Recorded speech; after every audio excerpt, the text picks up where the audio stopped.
ছোট বন্ধুরা, আজকে ওয়ান দিয়ে খুব সহজে একটি মোমবাতি আঁকবো। এর জন্য প্রথমে একটি ওয়ান এঁকে নিতে হবে। এরপরে উপর থেকে নিচে সোজা করে টেনে নিতে হবে। মোমবাতিটি গলে গলে পড়ছে, তার জন্য নিচের দিকে একটু এরকম এঁকা বাঁকা টানতে হবে এবং উপরে আগুনটি করার জন্য একটি পাতার মতন আঁকতে হবে।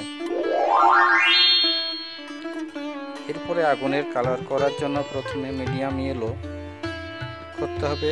এরপরে আগুনের আভাটা দেখানোর জন্য সাইডে একটু ইয়েলো ইয়েলো করে দিতে হবে, যাতে মনে হয় আগুনের আভা দেখাচ্ছে।